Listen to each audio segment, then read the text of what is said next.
An introduction to Key Stage 4 PE at Mary Immaculate. Here at Mary Immaculate, we offer two qualifications in PE, the GCSE in Physical Education and the Level 2 award in Sport and Coaching Principles. Both of these courses are run by WJC. At the end of this, I really like it if you had a good understanding of the two courses, the way in which they're assessed, and the practical elements you will have to perform for these qualifications.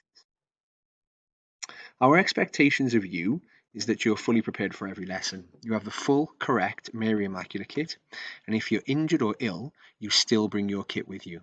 It's unlikely we will ask you to participate. However, we may find a role for you within the lesson that will suit you. We need you to work hard in every practical, regardless of what it is that we're doing, whether it be netball or football or gymnastics or tennis. We want to make sure that you're working at the optimal performance in each lesson. You must understand that more than half of the marks that you get from these courses will come from the theory side, which means the elements you learn in a classroom and that you get assessed through in a written form. There is complete fluidity between the classes we have, and your attitude, effort, and hard work will determine the class you are in. At present, we have 3 PE classes, which are on at the same time and consist of around 75 to 80 pupils. The 3 groups are selected based on our knowledge review from Key Stage 3.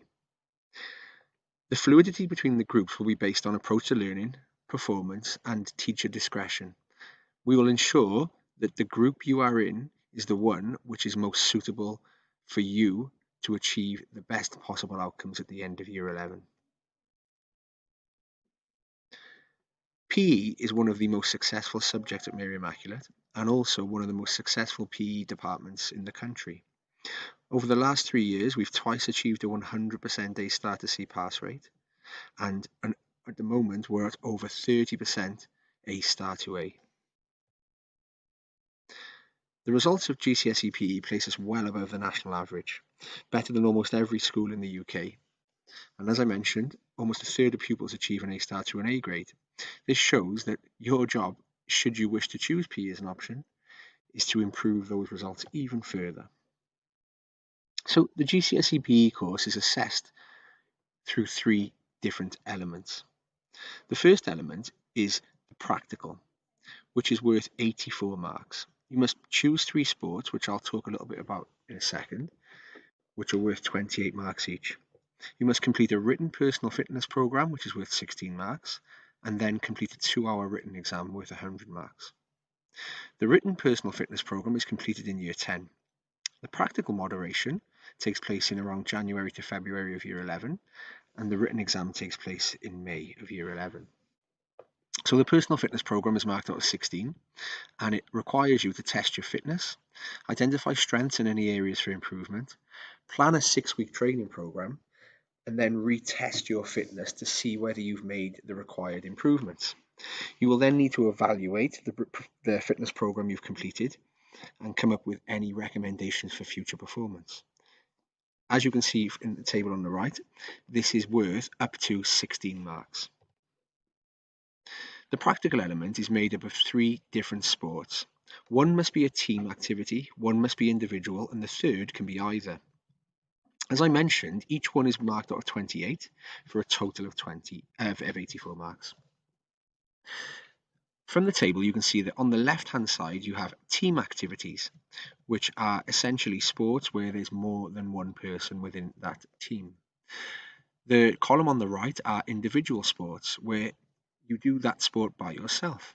And the middle column can either be a team sport or an individual sport. For example, if you were to play badminton by yourself, it would be classed as an individual sport, whereas if you played it as a double, it would be classed as a team sport. And the same goes for all of those activities you can see in the middle column. As it mentioned on the previous slide, you must choose one team activity, one individual activity, and one from either. An example being, the majority of girls at Mary Immaculate choose netball as their team sport. Lots will choose mountain walking as either an individual or a team sport. And then a number will pick either baseball or athletics as their third. whereas boys often choose football or basketball or baseball or rugby as their team sports, and then will choose an individual sport, this often mountain walking or athletics. If you do an individual sport or a team that usually takes place outside of school, you can still opt, but you must provide video evidence. The exam you sit at the end of year 11 is 2 hours long and worth 100 marks. There is a video element to the exam which you will be asked to watch and then answer subsequent questions. There are some large questions worth lots of marks, and you must be prepared to answer these fully to access every single mark. The Sport and Coaching Principles qualification is also made up of 3 units. 2 of these units are coursework style, which are internally assessed by your PE teachers and then sent off to be moderated by examiners at WJEC. The 3rd unit is an exam, which lasts for an hour and 15 minutes. This exam can be sat both in Year 10 and in Year 11. The difference between the 2 courses, the main difference is that with the sports course, you can resubmit every unit. So if you weren't happy with the outcome of a single unit, you can redo it and have it reassessed. With GCSE PE, you only get one opportunity for each unit. We want you to make sure you choose PE because you enjoy it and you're going to work hard at it. We think it's the best subject in the school and the one you will achieve the best grades in. We would like you to choose GCSE PE or Sports Coaching Principles, and we're excited to go on this learning journey with you. Thank you for listening.